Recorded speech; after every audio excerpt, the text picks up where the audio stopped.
This is the Sixth Man Show, an Orlando Magic podcast, with your hosts, Luke Sylvia and Jonathan Osborne, covering all things Magic basketball. By fans, for fans. Go Magic.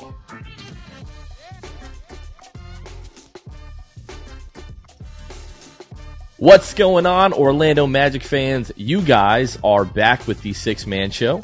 Today is May 25th, 2023. Jonathan Osborne here. As always, you know I am joined by the co-host Luke Sylvia from State Farm. Luke, what is up, my man? Man, not a whole lot. I just waiting for the NBA draft to take place, enjoying some downtime somewhat. We're, as far as the podcast goes, we're still moving.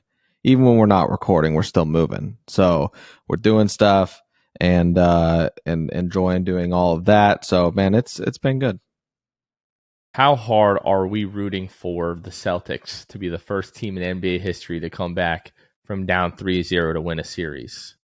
It'd be so because sweet, I man. feel like they have as good of a chance as any team for sure that has gone down. Because like the talent level is still so immense. Like the gap between the two teams. It's not going to happen, but if it does, man, it would be the most awesome thing ever. Listen, man, the pivotal game is going to be the game back in Miami. Boston is favored by 8 points tomorrow night, or tonight as you guys are listening to this, because it's in Boston.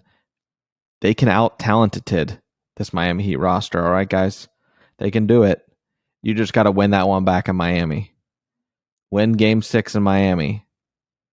That's all you got to do, and then it's just comes down to a Game 7. Can you even getting a Game 7 out of this would be otherworldly? Would be a lot of fun. I think there's only one other team. Like right now, teams that go down 3-0 are like 0 and 150 all time. I think there's like one team that has made it to a Game 7. Can you imagine just what a kick in the balls that would be? If you're the in Celtics. My personal life, you have no idea how much I'm hearing, oh, Jimmy Butler, Heat culture, Jimmy Butler. Like, I'm so sick and freaking tired of hearing about it. Mm-hmm. Yeah. Oh, my gosh. Listen, man, I cannot imagine the pain. If you're a Boston fan, and you should have won this series, all things considered, you should win this series. I know what the games have told us so far. It's that Boston shouldn't win this series, but it still feels like Boston should have won this series, regardless of how it turns out. Can you imagine? You're a Boston fan. You're like, man, it's the same experience the Knicks had, where they're like, man, we really dodged a bullet. We don't got to play the Bucks, and then you lose, and now you're playing Boston, and the Boston fans are like, man, can you imagine? We dodged the Bucks. We dodged the Knicks, who by all accounts should be a better team, harder matchup maybe. And man, we got the Heat. And then you go through just like just the mental war of it all. You go down 3-0, you win Game 4. If you push it to Game 7 and you lose, I'd almost be like, man, I wish they would have swept us. I don't care. I wish they would have swept us.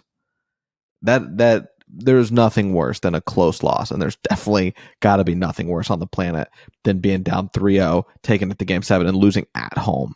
That would be atrocious. Well, I remember in 2010 going down 3-0 to the Celtics and pushing it to Game 6.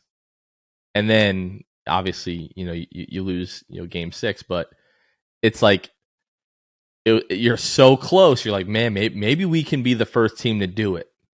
And then like losing that series, it would have been much more painful losing it in 7. But I really believe that the Magic were going to be the first team to come back from being down 3-0. So the only thing better than that, go screw yourself.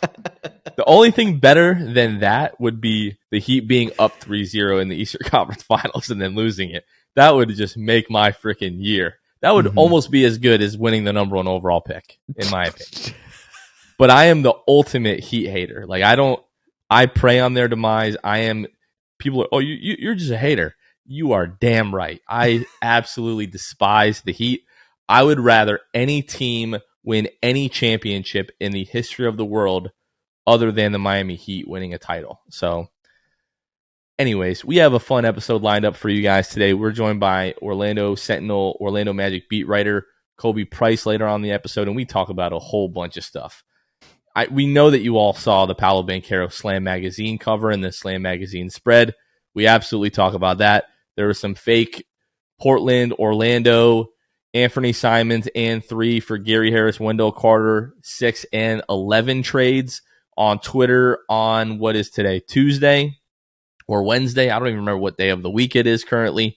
We talk about that as well. So be sure to stay tuned for that conversation. But remember, folks, we're just about a month out from the draft. Coming up on June 22nd is going to be the NBA draft. The Orlando Magic are throwing a draft party at Amway Center that night. Doors open at 6:30. You can go to orlandomagic.com, reserve your tickets now. They are free, but you will need tickets to get in the door. We're trying to plan something to do with fans that night just so that we can all see each other and have a good time and celebrate. Still kind of ironing out the details and what that is going to look like, but stay tuned. Watch our social media accounts. Listen to the podcast for more information. And as soon as we know, you all will know. We'll put all that information out there. But again, that's going to be June 22nd at 6:30. Luke, one thing that we figured we needed to discuss on the pod today is Aaron Gordon, former Orlando Magic player Aaron Gordon. And even before the comments that he made post-game, after Game 4, after the Nuggets swept the Lakers, people were like congratulating Aaron Gordon, and they're like, yeah, so happy for Aaron. And I'm sitting here like, I'm rooting for the Nuggets, but it ain't because of Aaron Gordon. It was because it looks like the Heat are going to the finals, and I desperately need the Nuggets to beat the Heat in the finals. So when I said that, I guess I figured that I was probably going to get a little bit of pushback from people that were happy, like, about Aaron Gordon, but I didn't think it was going to turn into like as big of a conversation. So that happened. And then Aaron Gordon, he was asked after their game just to kind of talk about his journey, coming from Orlando, getting traded, playing for the Nuggets. They've had some playoff success the last couple of years, but really haven't been able to put it all together. And now to be going to the NBA Finals. And this is the quote that everybody took from it. He said, "It's been a lot of work. I'm just ecstatic to come to an organization that plays the right way," and then said, "I'm just enjoying the moment." Now, Luke, before I throw it to you and get your take, I do want to add the additional context that from the beginning of this, answer, like from the question to the point that he said this, it's probably like 15 to 20 seconds where he's talking about like all of the 2-a-days, 3-a-days, 4-a-days, all the work that he's put into his game, year after year after year. And then he gets to this quote talking about how it's great to come to an organization that, does things the right way. What are your thoughts just on Aaron Gordon, kind of all encompassing, and then also about his comments? I don't like Aaron Gordon. The person, he's a little weird for my liking. Just off-putting. I don't know what the word is. But it just frustrated me. I already don't like him, so I'm not going to give him the benefit of the doubt with this quote whatsoever. But he starts talking about, although earlier in that quote in the answer, the 1-a-days, 2-a-days. I thought this guy was going to start talking about doing 8-a-days. He just kept going down the list. I was like, bro, not 8, but 4-a-days. All right, bro, whatever, dude. He does have a gym in his house, so. Yeah, I shot hoops 4 separate times during the day in middle school, so I did 4 days as well. Whatever, Aaron. And then he goes on. I'm going to guess that Aaron was doing a little bit more than what you were doing in middle school. He was just dunking. That's all he was. He was just dunking. That's all he was doing, bro. He was dunking. And then he goes on to talk about, I'm just ecstatic to yada yada. As you said, you read the quote, but it was the verbiage that rubbed me the wrong way. I'm just ecstatic to come to an organization. Well, if you're talking about where you came to, where were you before? That why did you say that? Like it just revealed in the verbiage to me. It was a shot at Orlando to me, and I don't know that I can be convinced otherwise. I really don't. He didn't have to say all that. He asked him about his journey to Denver and whatever, and then he goes on to tack on at the end and land the plane with, I'm just excited to come to an organization that yada, yada, yada. So, whatever way he meant it, I don't care. I'm a bitter Magic fan in this moment, and Aaron Gordon left the wrong way. He doesn't give himself room for benefit of the doubt, in my opinion. Things that he said after the trade, all that kind of stuff. More than entitled to request a trade. That is fine. But then, press conference stuff. This isn't his first little blurb about, the comparing and the Magic and how excited he is to be in Denver. Great. You have a chance to win a championship, and I hope you do, but not because of you. I hope that it's because the Heat are getting beat 4-0 in the finals. That's what I care about. Aaron Gordon, I couldn't care less, but then he comes up just randomly when I haven't thought about the guy in forever, and this is what he does. So let me preface this by saying I fully, wholeheartedly loved Aaron Gordon when he was in Orlando. I rooted for him with every ounce of my being. I have, to my right on this wall over here, I have an autographed 11 by 14, I guess this probably is, of him doing the chair in the air dunk over stuff during All-Star Weekend in 2016. To me, that's probably top 10 moments in Orlando Magic history, somewhere, maybe not top 10, but 10 to 15. It's not an insignificant moment in Orlando Magic history. And if we're looking at the last decade, it's easily top 5 moments, so that night was a lot of fun for me. It is the greatest dunk contest that we've ever seen in the NBA that year, 2016. So regardless of what he's done since, that is always going to be a special moment to me. So I still have that on my wall. You are right. Every right to request a trade. The organization, I don't want to say did wrong by him, but certainly didn't do him any favors. What was it? 4 or 5 head coaches in his 6 seasons here miscast him. You hire Frank Vogel, and now you're telling this kid that he could be Paul George, and kind of put something in his head for the next few years. I think that he felt like he needed to be the guy for this franchise and just wasn't really equipped to be able to do that. And people want to talk about how he's excelling in Denver. It's now he's playing next to arguably the best player in the league, and he has accepted his role in what we all knew he would have excelled in here in Orlando if the Magic put him in a similar position to succeed, and he accepted that role. The comments once he's traded to Denver, now, I finally feel like I can go all out, absolutely rubbed me the wrong way. And at that point, I was okay, I'm not actively rooting against this guy or rooting on his downfall, but I'm not really rooting for him either. Somebody accused me of not liking him or something like that. And I said, no, I'm really just indifferent. I don't care either way. I don't sit here and think about Aaron Gordon.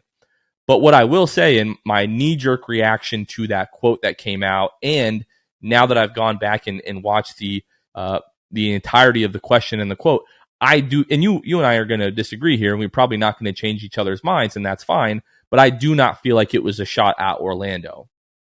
I feel like he tries to be a super thoughtful guy, or at least appear to be a super thoughtful guy, but doesn't always say the right thing, I guess, in a certain way. And I think that was the case. When people look at the quote and say, I'm happy to come from an organization, and then to your point, you said, well, where were you coming from?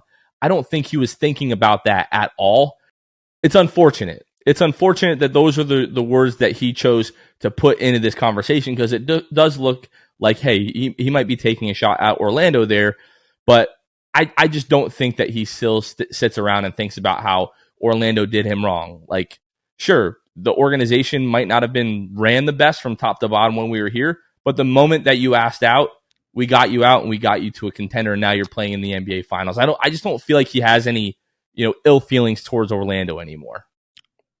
I hesitate to believe that he doesn't have this level of pettiness, years removed from a situation, not to bring it up, because he only knows 2 situations, right? He knows Orlando, he knows Denver.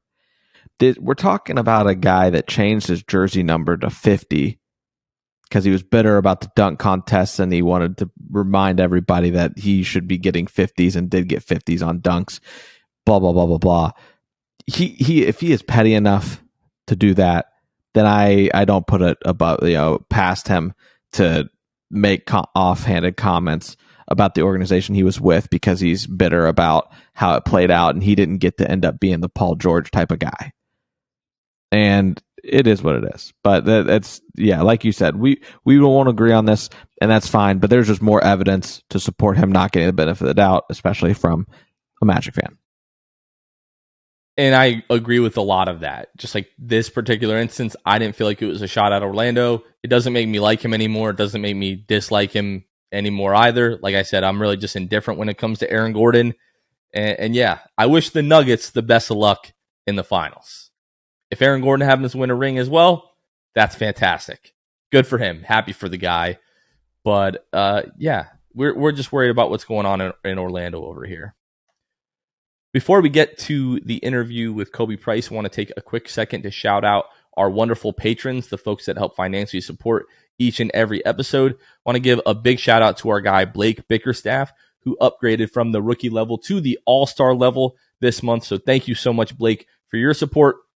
And then we'll go ahead and shout out all of the Hall of Fame and elite tier patrons, starting with the Court Cousins, Drew Gooden, Armin, Carson Tulo, Normal, Magic Player History, Gabe Gaines, Wiffle, Michael Martin, Jamel Miller, Michael Salapong, The Distract, Donkey Punch Dave, Paolo and Franz's Warmth, Pause, Pierre A, Nostalgia and M&M's, Dylan Holden, Mr. Mikey, Eduardo Sanchez, Drum, Danimal, Dutto 15, Bobby Skinner, Goody 93, Teddy Sylvia, Eric Lopez, Fuchsia, Juan Geraldo, Bill Fulton, Edmund Lagone, Jose Esquilin, Destined for Greatness, Caleb Pete, Cannibalism, Ty Mr. TV, Joe Rothfuss, ESPN Really Sucks, Gear 95 Shred, Junior Bruce, Half Rican, Shahin 177, Bobby the Don, Himlo, Ban Himro, RM Prof 221, Ray Pastrana, Magic Kid 714, Spank Too Hard, Soft Taco, Jesse, Johnny B, Fuego Nando, Victor Cologne, Phantom Wolf 72, Irish Magic Mike, Austin Lampy, Random Hustle, Bobo, his first name is his last name, Only France, Maria, Keith Wallace, and Fritz. A big shout out to all of our patrons. You can find us at patreon.com/The6Man And now let's get into the conversation with our boy, Khobi Price. All right, Orlando Magic fans, we are now joined by a very special guest and friend of the podcast, the Orlando Magic beat writer for the Orlando Sentinel, Khobi Price. What's going on, Khobi? How are you, my friend? What up, y'all? I'm good. How y'all doing? Good. We're doing well here. Obviously, draft combine just wrapped up. You were at the combine and you were at the draft lottery. What were the vibes like the night of the draft lottery? You were obviously there last year when the Magic get the number 1 overall pick, and we weren't there at 7, which seemed like the most likely scenario. So what was kind of like the energy in the room and maybe around the Magic when you're not there at 7? Yeah, I mean, I guess to kind of pull back the curtain, the general vibe before even like going into the actual lottery room, like there's a media room. It was actually, I like the setup this year. The media room was like next to the lottery room. And the entire vibe going in between both rooms, like, who's going to get the number 1 pick? And AKA, who's going to get Victor Wembanyama? Like, that's essentially what we were all thinking. And there was a few of us going through the table of like, if this team gets it, this is what it's going to look like. This team doesn't deserve the number 1 pick. Oh, this team gets the number 1 pick. We don't want that. So it's just a whole bunch of like, that's the big thing. Like, who's going to get Victor? Like, that's the entire like vibe, entire energy around the lottery before it starts. Then you get in the room and you can just kind of feel this anxiousness. And as, you know, the teams have their representatives at the front, kind of toward the front of the room. You can't see it on camera, but, you know, the Magic had Jeff and Alex and Cole DeVos, and then, you know, other teams had there. So you can kind of see, like, with each one being announced, for some teams, you're hearing, like, kind of like a, aw. And it's one of those things that doesn't really pick up on the broadcast or TV, but in the room, you can hear, like, or people be like, and then when it gets to the Magic at 7, like in my head, forget, like before we even get to 7, we had done what, 14, 13, 12, 11. And in my head, I'm thinking, wait, if I don't see Orlando or Chicago here, or Orlando here at 10, that means they're going to Chicago. So I'm looking like, wait a second, is this about to happen? And then Orlando's card came up and was kind of like, all right, they got 11, not 10. They get 11.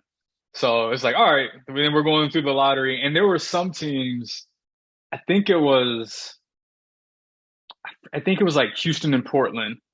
When Houston was what, 4, right?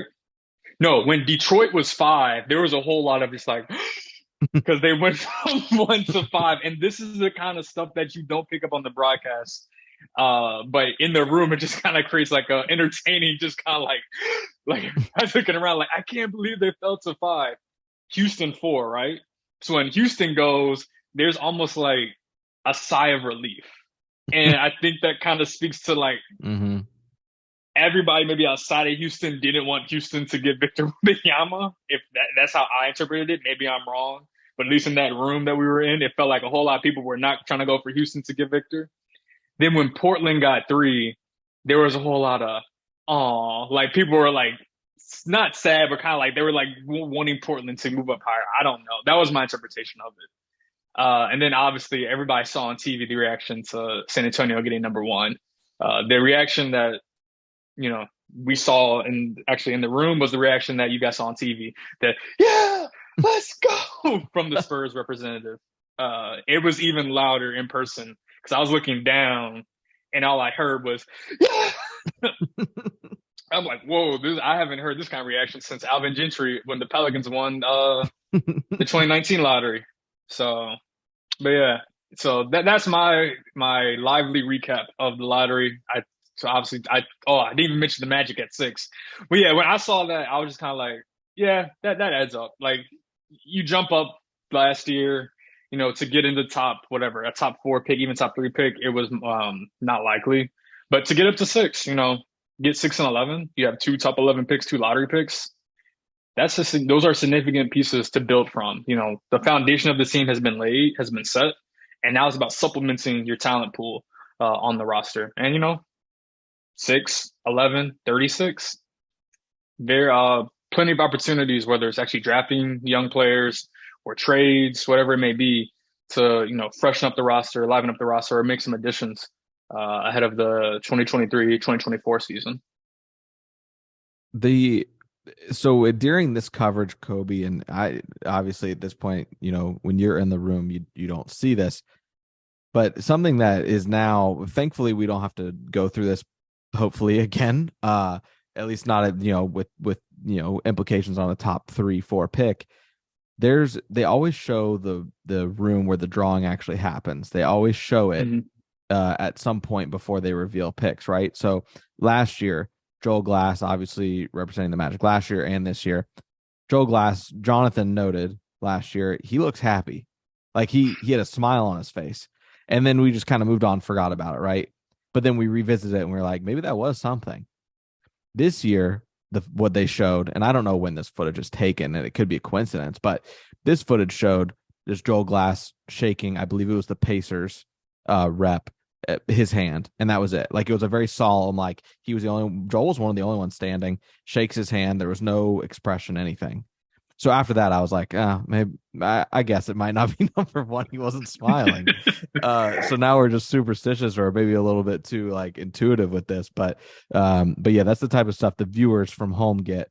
Can you talk briefly? I know you talked about like just the room reactions, but leading up, like just detail wise, like when did you get to the room and all that kind of stuff? Like how much time do you hang out before? As far as like this day, what's the prep of the day look like for you? Yeah, so the lottery's on a Tuesday, and they changed the combine lottery setup this year compared to last year. So last year, to get, I guess, pull back the current a little bit more, the G League, the G League combine, I forget what the official name of it, but that's essentially what it is. The G League combine was Monday, Tuesday last year, and the NBA combine was Wednesday, Thursday, Friday. This year, the G League combine was, I think it was Saturday, Sunday. And then the NBA, like the actual NBA combine where they did the measurements and the on-court drills, all that stuff, was a Monday. They had nothing on Tuesday. They had no combine related activity, at least not for media, at least to my knowledge. That's what the schedule said. So if I'm wrong, NBA communications, I'm blaming you. There was nothing like Tuesday. So last year, I was already like, because of the G League combine, I went to the G League combine. I just basically, it's at Wintrust and you go to McCormick, just basically in that environment for damn near all day. This year, you can't even get in until I think like 4:30. I want to say maybe 4. So rolled up probably around like 4 o'clock, going to the media room, they have food, they got TVs, talking to a lot of people. Like this, for me, this was like one of the first times like seeing a lot of people, like a lot of media from either the season or honestly from like last year's lottery. So just catching up, talking to people around, in the media circles, national, local. And it's just like, honestly, it's just like a bunch of time just preparing. Like, yeah, I have my pre-written stuff ready just in case of like, what if they get one or two or three or whatever I'm forgetting already now, but whatever the possibilities were for the Magic with their pick and the Bulls pick. Uh, but yeah, it's just like from 4 o'clock to I think Central Time, like the lottery starts at 7 or 7. Yeah, I think it was 7. Just a lot of just like chatting around, catching up with people. Like I say, already having the work taken care of in that sense, and just waiting to see, talking with people about like, oh, what's this team gonna do, or what would this team do in this situation? Oh, this team, they maybe deserve a little bit more than this team, or like how if this, we're kind of going through all the possibilities, also understanding that in the mere hours, none of it will matter because the lottery order will be determined. But it was just like I said, a little different this year just because there was no combine activities, whether it's G League or NBA combine. It was purely just a pure lottery night, which was, I guess, probably best for the teams in that sense because, having to do the G League combine and then the lottery just makes for a tremendously long day. Same for media. So it was nice, like I said, have that kind of breakup in that sense. So the Magic have now come out of the lottery with the 6th and 11th picks. And obviously, like as soon as the lottery results are known, starts the mock drafts. All right, everyone knows Victor's going to go number 1, Scoot and Brandon Miller, 2 or 3, or maybe flip-flop depending on how you view those guys. And then it seems like the draft kind of starts at 4. A lot of people have, Amen Thompson or depending on, what fan you are of what team, you might be hoping that they go Jarris Walker and then maybe Amen Thompson is there at 5. Again, looking at the Magic, 6 and 11, what do you think the Magic's philosophy should be going into this draft, and what type of players, if you were the one making the decision on draft night in the war room there, would you be targeting? Whew, tough decisions. Glad, if I make the decisions, I hope I get paid the big bucks for them too. No, I mean, I think for the Magic, I mentioned this a little earlier, like the foundation has been laid, you know, even before, honestly, even before last year's, before even drafting Paolo, like the foundation of what this team is supposed to be or is going to be has been laid. And Paolo kind of solidifies like, all right, this is how we're going to build the team almost around him in the vision of like Paolo, Franz Wendell. Like you kind of have guys in place already that in theory, like it, when you're building this team, I think I even asked Jeff about it. And if I could pull the quote up quickly, I would, but it may take a minute. But I asked him like, how does drafting Paolo or even drafting Franz and Jalen the previous year, like how does that change things? And he said that I'm paraphrasing that with each draft, each time you add significant players, significant young players, that changes your outlook for the next draft, for the next whatever, like the next possibilities to add into your roster. So the philosophy this year, you want to take who you think is going to be the best player for your team, right character fit, right team fit, all that. But the philosophy is going to be, we're going to have to find guys who fit around our current guys probably the best. And that doesn't mean you take a lesser player because you think, all right, this guy's a better fit. It's just like you have to keep in mind when you draft a player, they have to be able to, play alongside Paolo and Franz and Wendell or, Paolo and Franz or Markel, like whatever, however you view, I guess, the core of this team. So that's why when I look at this, I'm assuming the same thing as you guys. Like Victor's going number 1. And the Spurs might as well have his jersey out in their team store right now, a month ahead of the draft. I don't care. Brandon Miller and Scoot Henderson, even if we get shots and neither of them goes, one of them doesn't go 2 or 3, they're both probably going to go in the top 4. I honestly think the draft starts at 2, just because I do think there could be some intriguing in terms of teams moving up, or maybe. Who's 2 right now? Charlotte. Maybe Charlotte's like, you know what? We're going to take Brandon Miller, and then Houston's looking at themselves. Houston, Portland's looking at themselves like, man, are we going to add Scoot to all the guards that we already have?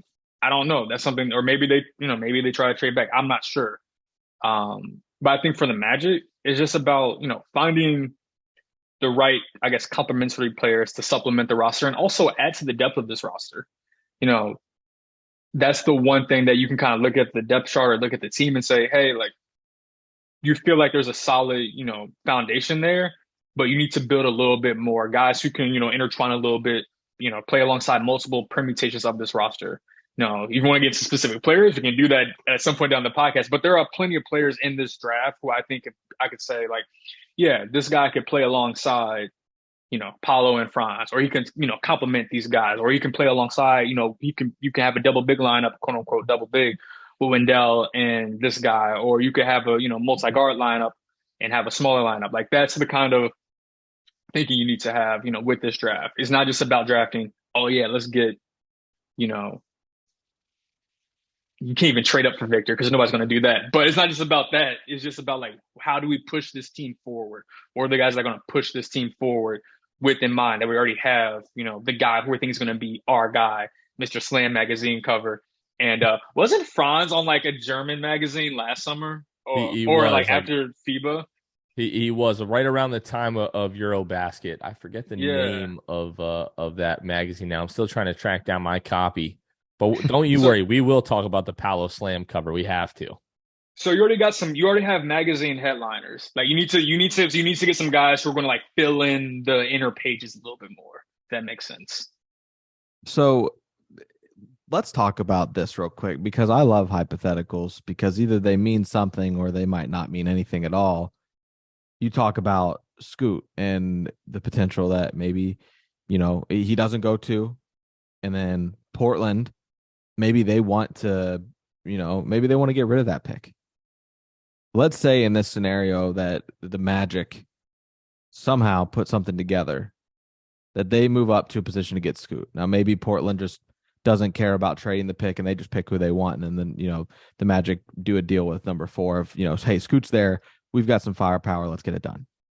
What do you think that means for Markelle Fultz? Because I've talked about it with Jonathan on the last pod, but interested in your take. Do you think Markelle Fultz is pretty immovable when it comes to this team, or would you say right deal comes along, he's definitely on the table?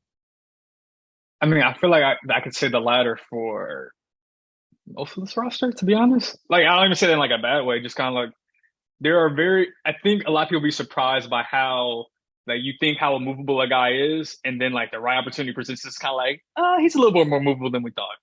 And you could say that I would say about like most guys like on any team. So this isn't even like a Markelle critique. I would say though, out of all the players on the roster, Markelle's, I guess, movability, if you want to call it that, in terms of, I guess, internally than externally, at least my read on it, like he's as solidified in terms of, he's very valued by this team. He's valued by what he brings to the locker room, by what he brings on the floor, the maturity, and I think just the energy he brings. When they were on that losing streak, or like right before him, Markelle and Cole came back, and even right before Markelle and Cole came back, there was a feeling of, let's just get, this guy back, or these guys back, Markelle and Cole, but especially Markelle. Let's get Markelle back because he's going to be able to stir the drink, to say, in the way that we need. And I do think the Magic look at him as a significant part of this team.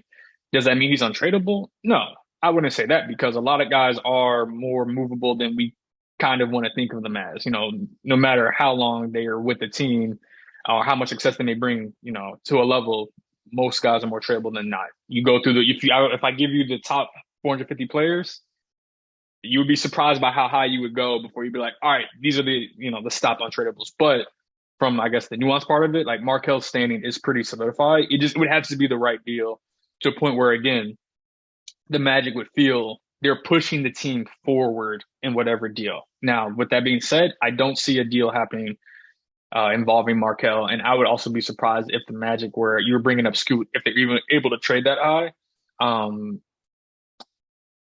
I guess even being more detailed, like, so with Scoot, he's either going to be probably 2 or 3, right? If you're Charlotte, if you feel like you're going to take another guard, like, you might as well just draft Scoot. Like, you wouldn't, I guess if you're saying you find a way to trade for the pick, and then you trade Markelle in a separate deal, I think that's what you're bringing up, Luke, if that was the possibility. But even that, like, if you're Charlotte, you're thinking, all right, we're going to give you this pick, but like we need players in return as well. And that's when you start getting to like other significant players, like the number two, like being able to draft Scoot is going to cost you a significant player. So looking at either trading Markel for, or whoever in that situation. So that's why I think like Markel's pretty solidified, and it's just going to be hard to even move up because the teams ahead of the Magic, whether it's Portland, Houston, Detroit, these teams are also looking to move forward. Like, yes, Houston was lower in the standings, and so was Detroit, and so was Charlotte. But these teams are also looking to take steps forward in their development. They're not looking to take steps back, in that sense. So talking about hypotheticals, and I mentioned before we started recording that we were going to get into this fake trade that came across Twitter today. When it comes to Bleacher Report, the Magic are almost always giving up like Markelle Fultz for somebody terrible. I don't want to throw unnecessary strays on this podcast right now, so I'm not going to name names. But usually it's the Magic. I was going to say like Anthony Lamb, of the Golden State Warriors, who I'm pretty sure had some kind of like sexual assault allegation this year. So that's like a double reason the Magic would never take a guy. Look, I wasn't going to say it. You made me say it, and here we are.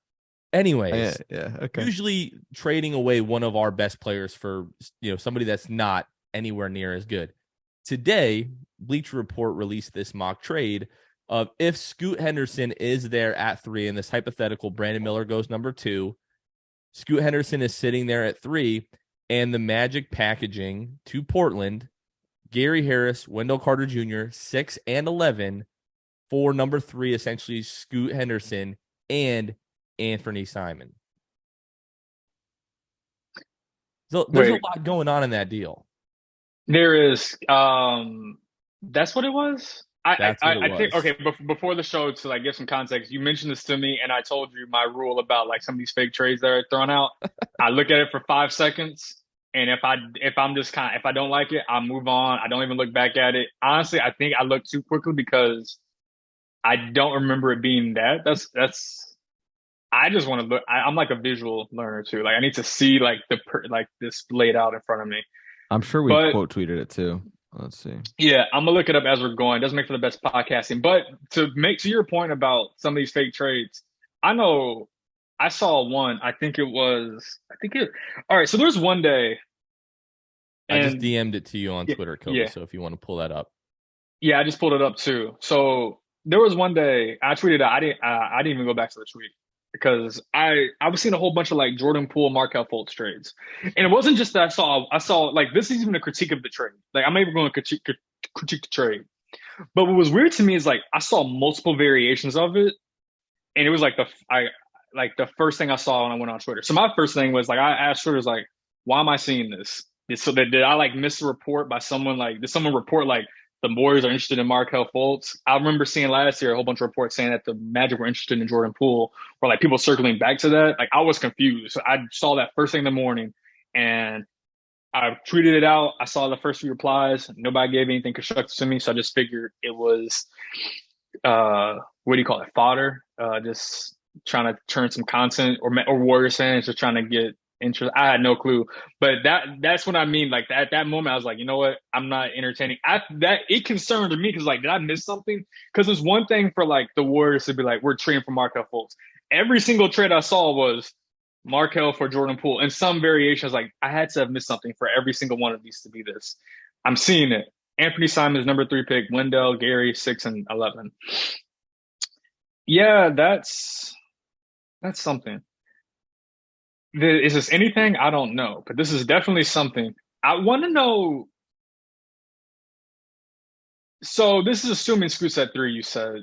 So you're telling me there's going to be a backcourt of Anthony Simon, Scoot Henderson, Cole Anthony, Jalen Suggs, and Markelle Fultz? So my question is that in this theoretical trade that happens, now you have like this overwhelming amount of wealth at the guard position. You trade away your center. I almost think if you're trading for Scoot and Anthony Simons, you're saying this is our backcourt of the future. And now you're having to make a move somewhere else for a center. So my question is, like, at that point, are you packaging Markelle and Jalen or Markelle and Cole to try to trade for a center somehow? I mean, yeah, in theory, if you trade for Anthony Simons and the pick to draft like the pick with the intentions of drafting Scoot Henderson, and you, in addition to already having Markelle, Jalen, and uh, Cole on the roster, like yeah, you're probably packaging at least one of those guys. Like we saw this past season, just how having Gary, Cole, Jalen, and Markelle healthy, like how many like guard lineups, like the three guard lineups they had to play just to make that work. And really, what helped was like having Gary kind of like play into like the three at times, or whoever like Markelle playing, whoever you want to say was a three. But it would be very challenging to play three guard. I would just say this would be a challenge to play three guard lineups with you know those guards, those five guards that we listed. In addition to, yes, you just lost your starting big man who, yeah, I'm just going to say, like, we need, like, you have to, you have to make trades that make roster sense, and you don't want to trade one of the better bigs in the league on one of the best, like, in terms of value from a salary to production standpoint, like, Wendell's one of the better values in the league. Like, out from the big man position, absolutely, but just period. So yeah, you would have to find, and that's the challenge. Like you're not gonna like you'd be hard pressed to find a better big man for similar value in that sense. So before even like if we're saying this in theory, this trade was made, yes, you would absolutely have to trade more than likely one of your guards, unless you just roll out Paolo at 5 lineups just to start. And we saw that a little bit this past season, but I don't think the Magic have an appetite for that. Or if they even made that, maybe if they make that trade, maybe they're telling us something. Yeah, we're going to roll out these Paulo at 5 lamps, Franz at 4 lamps. We're just going to go. We're just going to run and gun. And yeah, this is why I look at these trades and you see what happens in my brain. I look at these trades and this is why I just throw them away 5 seconds later. It's terrible. It's awful. And I guarantee you that they didn't think a thing about Markelle or Jalen even. Maybe even Cole. Some of these writers that put these together, man, I just feel like they don't think at all. Like you said, they have to make roster sense. And they might think like those guys aren't even that important. When Markelle is so important. And my other thing was like, why would Portland do this? That was my knee-jerk reaction, that Portland absolutely does not do this. Like, and this isn't about how this isn't like I just said, Wendell is one of the better values that you're going to get in the league for a guy that good, for a guy at that salary, a declining deal. Like, yeah, this is, and I'm assuming like Nurkic either going to be the backup or you trade him. Well, whatever. So you have Dame, Gary, you have Sharp, and then you add 2 more rookies. Like you're getting one of your well-established, like you're not getting rid of. You're trading one of your well-established guards in Anthony Simons, and then like the opportunity to get like another high-level player. Like I feel like you can maybe even if not get more, like they may just be better off just drafting a player just drafting Scoot at that point instead of adding 2 rookies. And I'm paraphrasing. I'm pretty sure Dame said he has no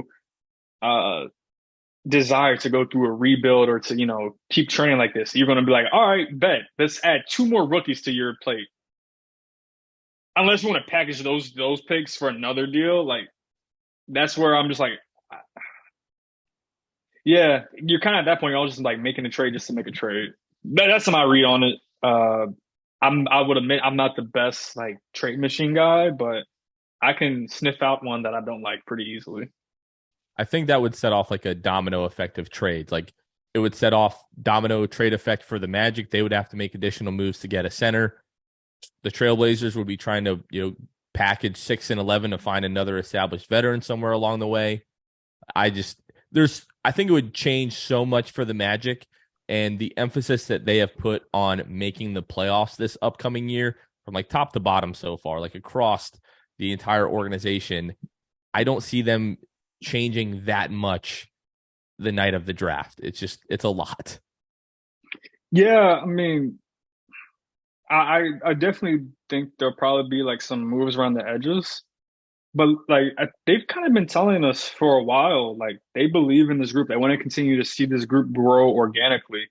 And I think we're going to see that, like what that looks like during draft night. Like obviously, you know, what the Magic do also depends on what other teams want to do, right? Like there could be changes, and this is why, like when the season ends, I don't feel like the conversations are best had to have like these bigger like what can happen conversations, because now you're seeing like when the playoffs end, there are a whole lot of teams who are disappointed in how their season ended.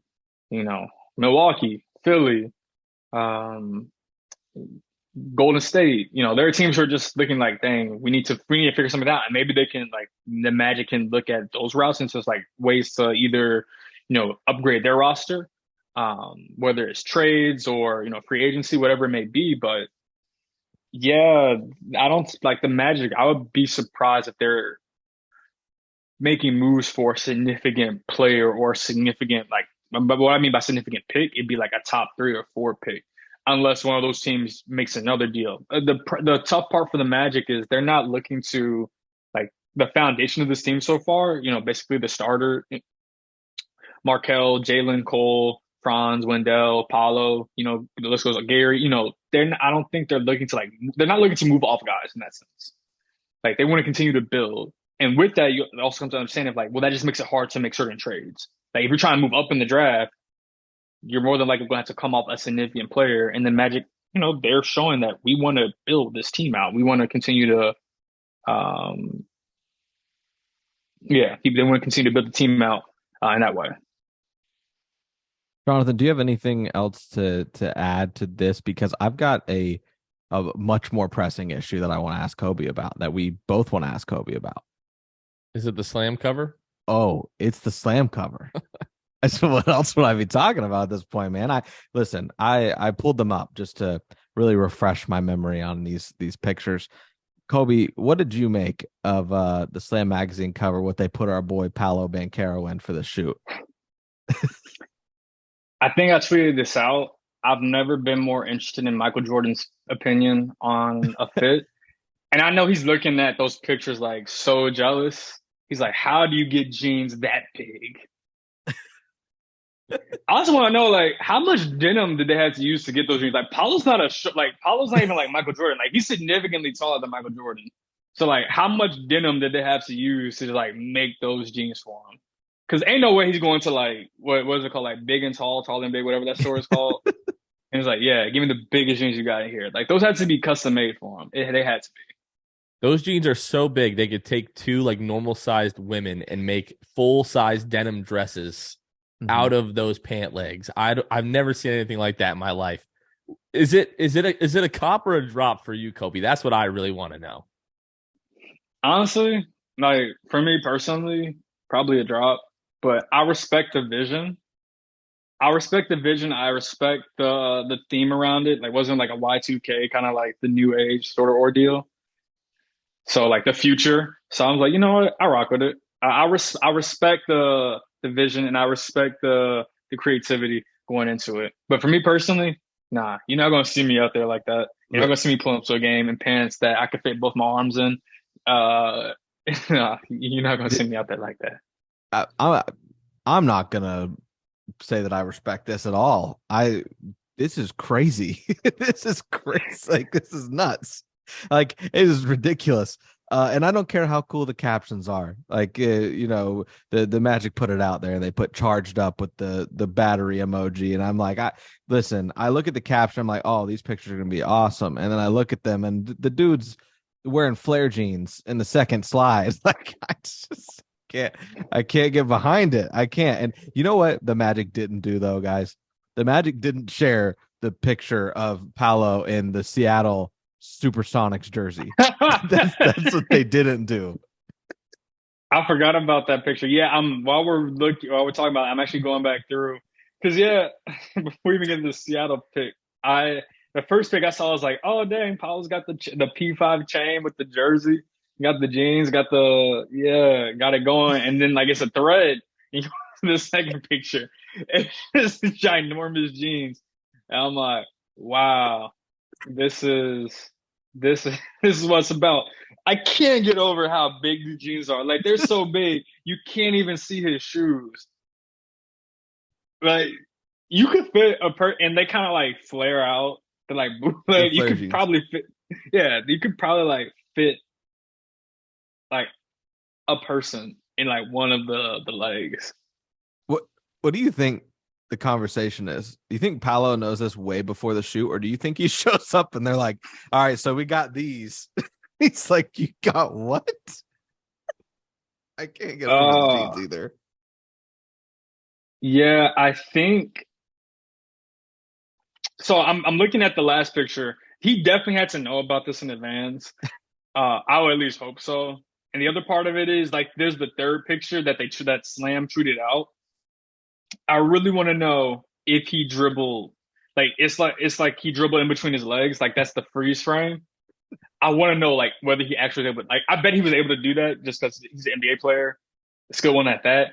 But how in the world can you dribble a ball in between pants that big? Like I know that had to hit like some kind of denim just going through because this is ridiculous. You can't even see space in between. Like there's no white background in between when he like has his leg out. So how's a basketball gonna get in between there? Oh, this is incredible. I can't even see the shoe. Like I can't even be like, oh yeah, I like the Kings. I can't even see the shoes. Can't even see the shoes. I was looking so hard to be like, dang, what J's was he wearing right here? He had to wear J's in this. He had to wear J's in this shoe. Can't even tell. Yeah, Can't even and tell. and Paolo, if you're listening to this by some slim chance, we think you look great. You look great. We'd love to have you on the show. Uh, I don't know where to go from there, but we had to talk about it, and I'm glad we did. What I will Shout say is I respect the confidence to say, you know what, I'm going to rock these. This is going to be on an international magazine. To have that level of confidence is something that I know I will never in my entire life be that confident in myself to be like, you know what, I can rock whatever and make it look good. What do you think I the I Magic group chat look like after this? I don't Cole know. Anthony, Like Gary, I guarantee you, Gary Harris loves that fit. I guarantee you. Bull also loves that fit. Yeah. Oh man, I know the group chat when it dropped. Whether it like they saw it before everything dropped, or if they saw it, like the same time all of us did. I know that they had a lot to say. I'm going back to the Seattle Supersonics pick because you said, "Oh yeah, the Magic did not share that one." I can't Mm-mm. even lie to you. That shirt's cold. Like that was actually. Hey, I know this hurt. Hey, John, I know it The hurt, shirt but sucks. You know why the shirt it's sucks? Because in 3 years, when Seattle is back, we're gonna have Seattle fans sharing that picture like it's going out of style. Can't wait to see Paolo in supersonic green and yellow. uh That shirt you're breaking sucks, news. Kobe. 3 years, you're breaking news. That's what's gonna happen. You said That's it an first. estimate. That's an estimate. I can't lie. But yeah, let's go back to I like the I yeah these pictures they were dope. But it's the confidence that he like. You have to like you said you have to admire the confidence that he used because if someone rolled up to me like here are your jeans for the day, I'm looking at you like either no they're not or all right I gotta wear them. Like I'm not gonna be looking confident in these pictures. But to his credit, like he pulled it off. It's not an easy thing to do to wear jeans that are bigger than Amway Center, but he did it somehow, and I respect it. Like people can clown him for it. I respect it. You I don't are know. clowning him for it right now. What are you talking I'm about? not clowning him for. Yes, I'm acknowledging these jeans are humongous, but like it's not as like we've seen worse. I promise you, we've seen worse. Oh And yeah, and Russell the thing Westbrook's got at least 5 fits way worse.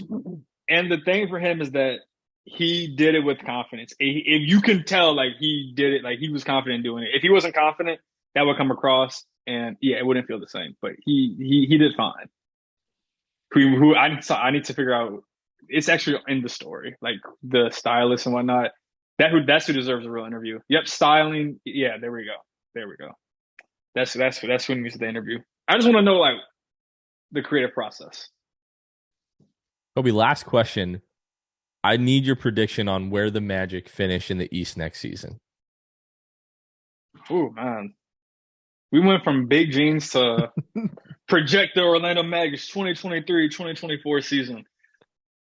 I mean, right now, without knowing who they're going to draft, without knowing, obviously how free agents are going to play out, not just their free agency, but like what's going to happen with the Sixers, what's going to happen with Milwaukee, I guess what's going to happen with Boston, in that sense.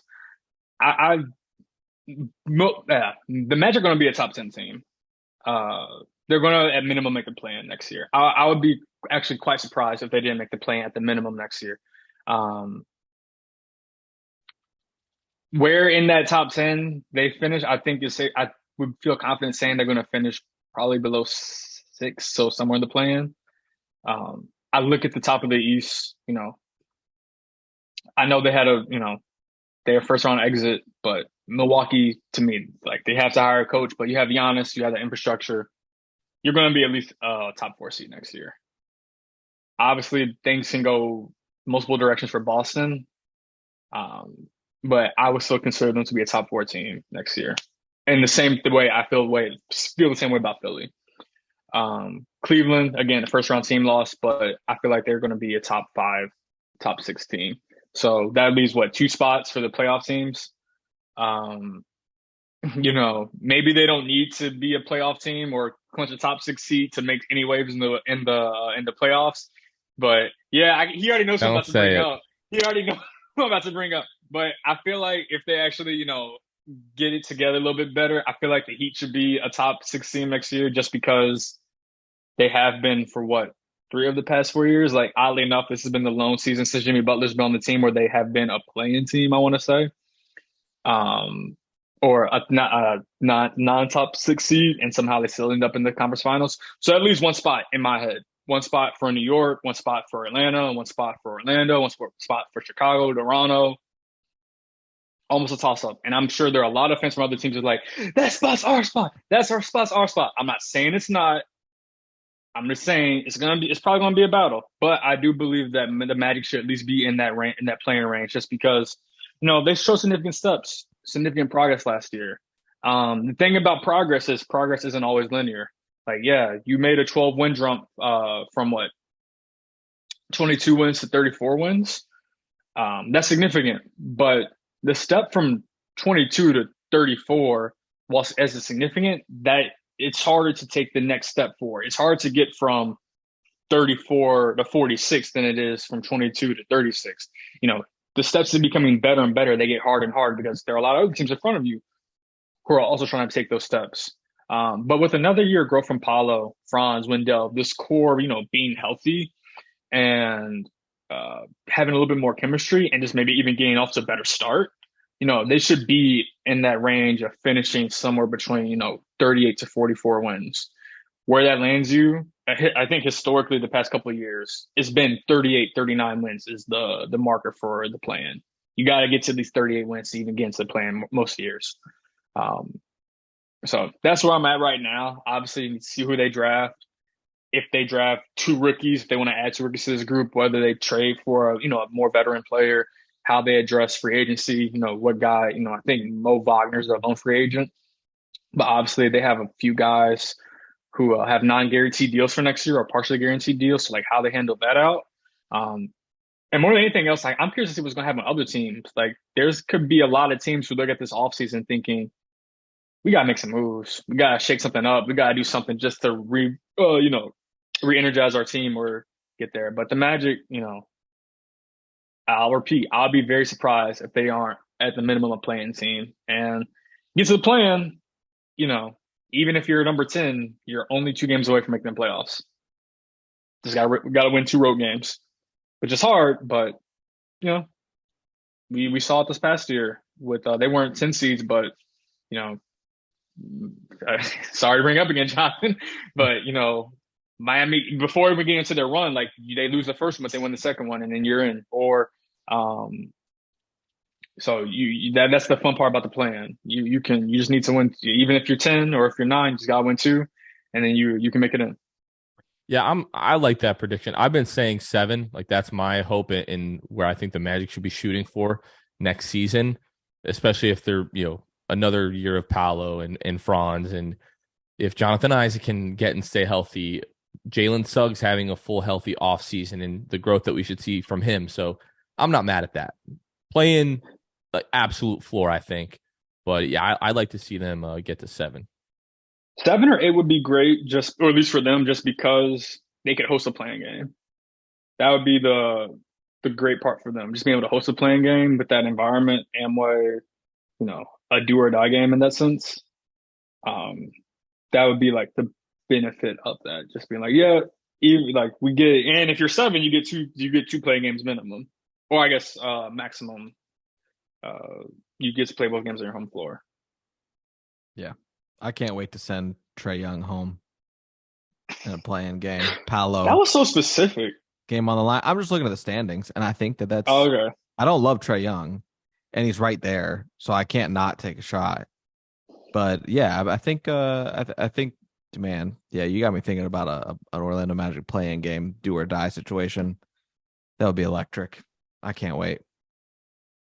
Yeah, that would be a lot. Like I said, the play-in is definitely a reasonable goal. I'm not even saying the playoffs are off the table, but it's easy to say, yeah, we're going to be like they're going to be a playing team, and then you start looking at the standings from this last year, like, oh yeah, there are other teams that are also trying to make the playoffs. Other teams that conference finalists from this year trying to make the playoffs. Former MVP trying to make the playoffs. And I would say, like, even before the draft starts, before free agency, like, I'll repeat, progress isn't always linear. So, especially in how it shows up in wins and losses. So even if the Magic win 39 games, I'm just going to throw out there. They go, what's that? 39 and 43. Yeah, 39 and 43. Like, there can be more progress made from 34 to 39 than 22 to 34. It just may not show up every game. And the one thing I'll say about the Magic next year, then compared to this year, they aren't going to surprise anybody. Like they gained a lot of, like, just talking with people around the league and players and coaches. Like they got like people are on notice about them. On notice in terms of like they're a real team that you have to, you can't just be like, come to Orlando and mess around and be like, oh yeah, it's gonna be a game in Orlando. Like, no, people know, like, they're big, they're tough team to play against. They can be disruptive. That's the one thing that was common that I heard about them actually. Just like they're big, they're disruptive, they get into you. So yeah, like they're not gonna surprise. Like there's not gonna be a moment where these teams are like, oh dang, how they go on this winning streak? They're gonna from the jump, people are gonna know what they're about. I like the sound of that. Khobi, we always love talking to you, man. You do a great job covering the team. Really, really appreciate everything that you do, man. Thanks for joining the show again. Appreciate y'all for having me on. And shout out to y'all for having that Vucevic interview. When was that from? What was that? January. January, yeah. Yeah, shout out to y'all for having that, because every time I hear, like, what's Vucevic going to do? What's Vucevic going to do? That clip from when he said I would like to go back to the Magic, recirculate. So shout out to y'all for having that one. Thank you, Khobi. And we, who knows what can happen? There's been rumors on Magic Twitter. Vooch is in Orlando. He loves it here. He wants to play behind Wendell Carter Jr. He's willing to take a pay cut. So who knows what can happen? We'd love to have the big fella back, but we always appreciate the kind words, man. We always appreciate your time. Oh, no, absolutely. Appreciate y'all for having me. Once again, thank you to Khobi for joining the show. Always fun talking with Khobi, and appreciate you taking the time. Luke, that Slam magazine cover, I'm trying to make the decision whether or not I want to buy the t-shirt, because the t-shirt, it really just cuts off like at the upper thigh. You don't see the flare jeans all the way down. And like the top, like with the goggles and the P5 chain and the Magic jersey, like it is kind of fresh, but I haven't made the decision. I'm going to, deliberate over the course of the next couple of days. The jeans choice was a home run type of swing. Just gunning to get over the wall. Just man. If this hits a home run, I'm just like solidified in fashion, just heaven. I don't even know. But unfortunately, I don't think this was a home run. I think they swung so hard, they're on the ground after because they put so much power into the swing. That is the guy wearing the State Farm t-shirt. Hey, listen, I got to market myself. If I you guys had to need say anything, I you had to guys can say it DM me before we for see it an, in the YouTube comments. Yeah, if you guys need any auto insurance, home insurance, state of Florida, feel free to hit me up. I'm using this as a shameless plug at this point. Yeah. Like a good neighbor, Luke Sylvia is there. Absolutely right. You're absolutely right. And I'll probably save you some money. So come on over. Yeah. You want to put Kevin put his number at the bottom of the screen. Like right. Exactly. Yeah. So, but yeah, but the jeans, you didn't have to do the jeans. You really didn't. I thought the goggles were awesome. I thought the P5 chain was awesome. Obviously, the Magic jersey, awesome. Didn't have to do Seattle the jersey was not awesome. Yeah, the jeans were terrible. Well, again, that's a confident man, and that guy is when we win a championship, I will look at those jeans and be like, these are fantastic. These are awesome jeans, and hopefully we never have to see that Sonics jersey again. That was enough for a lifetime, Luke. But anything else that you want to say before we go ahead and wrap this one up? No, go Magic, baby. We'll see you many times before the draft, and then we'll see you at the draft party wherever we decide to hang out beforehand, and in Amway. Sounds good. All right. For Luke Sylvia, this has been Jonathan Osborne. You all have been listening to The Sixth Man Show, and we will catch you guys next time. See ya. Thanks for listening to The Sixth Man Show.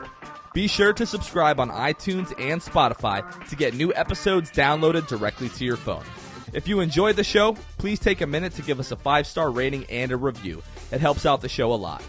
Follow us on Twitter, Instagram, and Facebook at Sixth Man Show. We'll catch you guys next time. Go Magic!